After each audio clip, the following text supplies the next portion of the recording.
ओम आलू टिक्की नमः, ओम पनीर पकौड़ी नमः। देखा गप्पू, मैंने कहा था ना इसके दिमाग कम है। मेरे राम। गुरुजी, आज तो खाने में पेट ही नहीं भरा।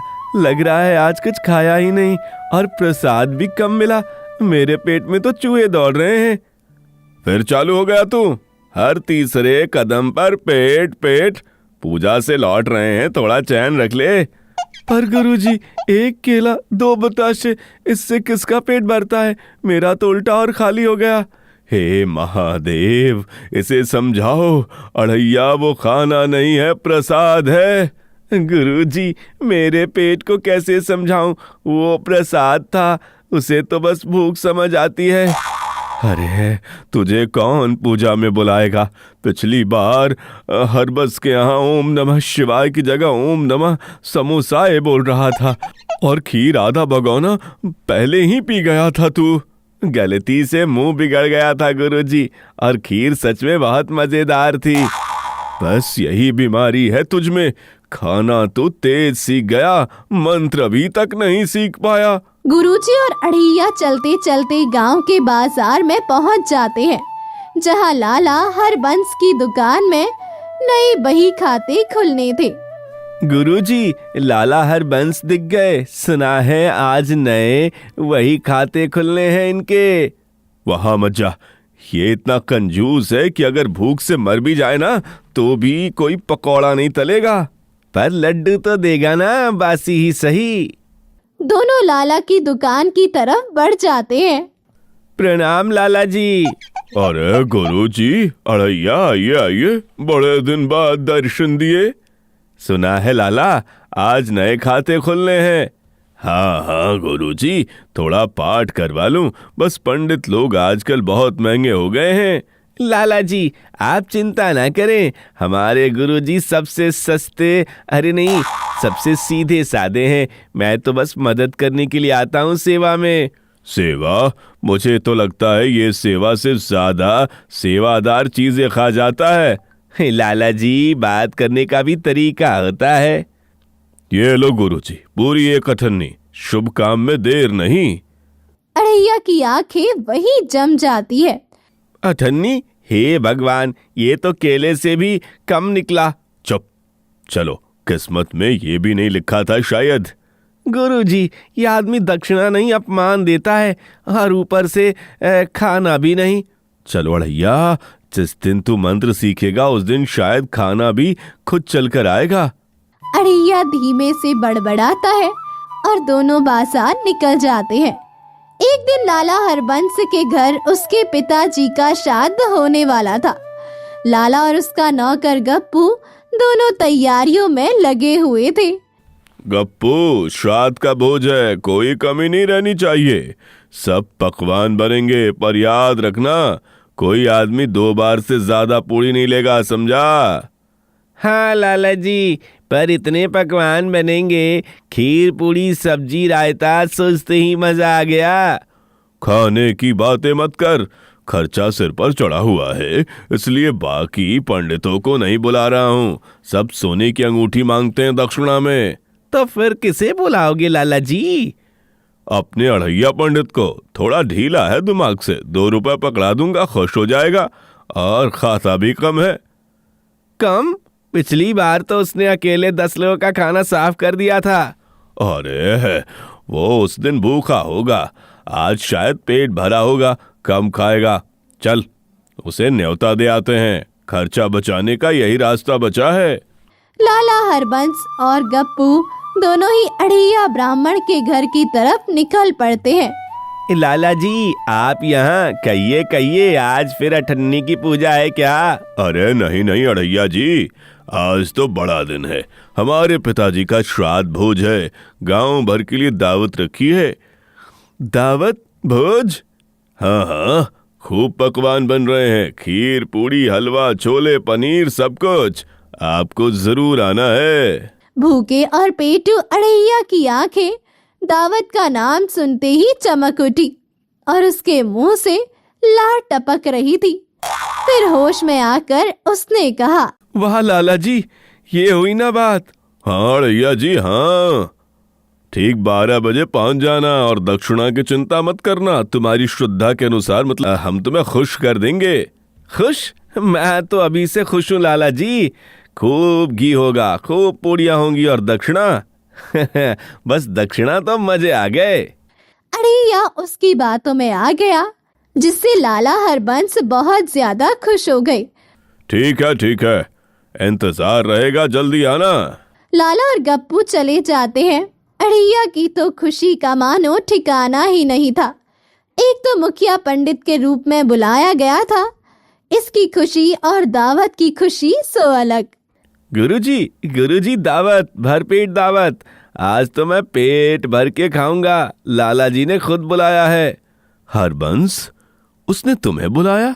जरूर कोई दाल में काला है। अड़ैया, वो कंजूस आदमी कभी दिल खोलकर न्योता नहीं देता। काला हो या पीला मुझे क्या पता, मुझे तो पूड़ियाँ और दक्षिणा दिख रही हैं। आज तो मजा आ जाएगा। अड़ैया अपनी पोटली उठाकर ठीक 12 बजे लाला की हवेली पहुंच जाता है और अपना आसन पकड़ लेता है, लेकिन उसका पूरा ध्यान खाने की खुशबू पर ही था। अड़ैया पूजा शुरू कर देता है। ओम आलू टिक्की नमः, ओम पनीर पकौड़ी नमः। देखा गप्पू, मैंने कहा था ना इसके दिमाग कम है देख कैसे मंत्र की जगह खाने का नाम लिया जा रहा है। मेरी चतुराई की वजह से आज मेरे बहुत पैसे बचने वाले हैं। लाला जी, आपने एकदम सही कहा, ये तो सच में बहुत बुद्धू लग रहा है। उधर अड़ैया अपने मंत्र चालू ही रखता है। ओम पूरी भोग समर्प्यामी। पूजा समाप्त हुई, बोलिए सत्यनारायण भगवान की जय। अड़ैया तुरंत फुर्ती से बैठ जाता है। उसकी आंखें लालच से चमक रही होती है।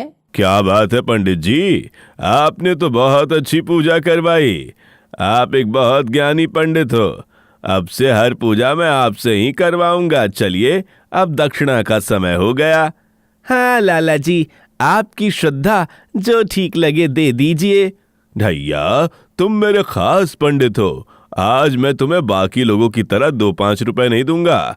आज मैं तुम्हें एक बड़ा मौका दे रहा हूँ। कैसा मौका लाला जी? देखो अड़ैया, मैं तुम्हें एक खास मौका दे रहा हूँ। तुम बताओ, तुम्हें दक्षिणा में क्या चाहिए, सोना या खाना? तुम जो मांगोगे मैं तुम्हें वो चीज तुम्हारे वजन के बराबर दूंगा। अब बताओ तुम्हें क्या चाहिए, ये सोना या फिर ये खाना? लाला ने मन में सोचा कि अड़ैया सोने का नाम सुनकर डर जाएगा और अपना वजन कम बता देगा, लेकिन अड़ैया के मन में तो लगा ही हिसाब दौड़ रहा होता है।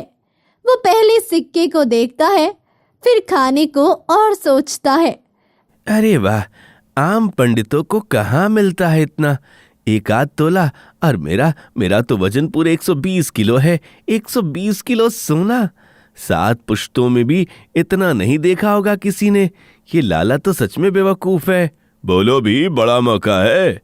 इतना क्या सोच रहे हो? इतना सोचोगे तो ये मौका गवा दोगे। अब बताओ मुझे, क्या चाहिए, सोना या खाना? अड़ैया सोच समझकर जवाब में सोना चुनता है। पक्का लाला जी, मुझे 120 किलो सोना चाहिए। अड़ैया की 120 किलो वाली बात सुनकर लाला के पैरों के नीचे से जमीन खिसक जाती है और उसके मुंह से शब्द तक नहीं निकल रहे थे। 120 किलो सोना?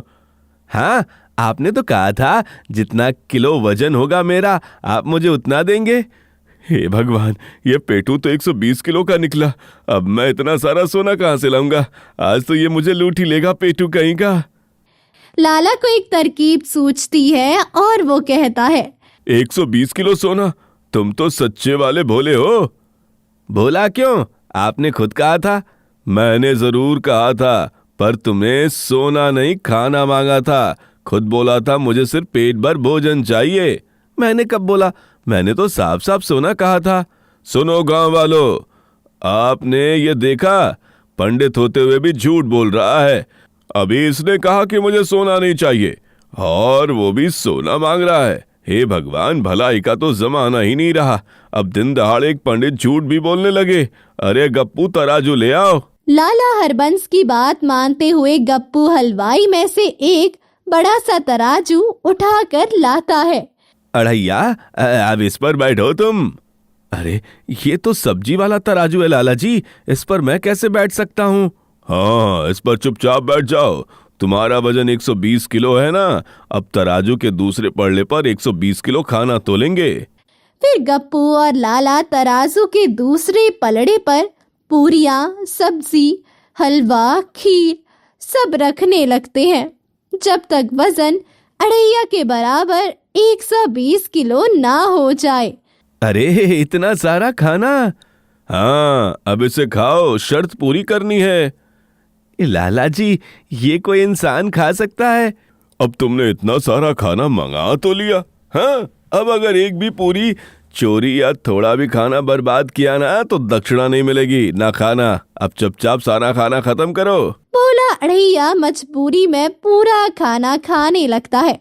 10 पूरी के बाद उसका पेट जवाब दे देता है और उसे खाया ही नहीं जाता है। अब बस नहीं नहीं। देखा, यही है असली दक्षिणा। तुमने सिर्फ 10 पूड़ियाँ खाई, अब तुम्हें ना तो खाना मिलेगा और ना ही कोई दक्षिणा। समझ लो ये 10 पूड़ियाँ ही तुम्हारी दक्षिणा है। अब जाओ यहाँ से। गुरुजी जानते थे कि लाला कोई ना कोई चालाकी जरूर करेगा, इसीलिए वो भी श्राद्ध में लाला हरबंस के हवेली पहुंच जाते हैं। ये क्या तमाशा चल रहा है लाला? गुरुजी, इन्होंने जो कहा था हम तो वही कर रहे हैं। इन्होंने कहा था कि मुझे मेरे वजन के बराबर खाना चाहिए। और तुम्हें कितनी बार समझाया है, ज्ञान से काम लिया करो, हर बार पेट का ही नहीं सोचते। गुरुजी, उन्होंने वजन के बराबर सोना देने को कहा था। लाला, ये आपकी चालाकी है। दक्षिणा दी जाती है, भोज का मजाक नहीं उड़ाया जाता। पर गुरुजी, अब बिना बहस किए अढ़ैया को सही दक्षिणा और पेट भर खाना दो। लाला अनमने होकर कटोरी खीर, 4 पूरियां और 10 रुपए अढ़ैया को दे देते हैं। ठीक है लाला जी, धन्यवाद। गुरुजी और अढ़ैया अपनी दक्षिणा लेकर वहां से रवाना हो जाते हैं। अब क्या कहना है? गुरुजी, आज के बाद कोशिश करूंगा खाने से ज्यादा अपने ज्ञान पर ध्यान दूं। बहुत अच्छे। अढ़ैया आगे बढ़ता है, फिर रुककर पासी की दुकान से समोसों को लालच से देखता है। गुरुजी घूरते हैं, अढ़ैया मुस्कुराकर आगे चल देता है।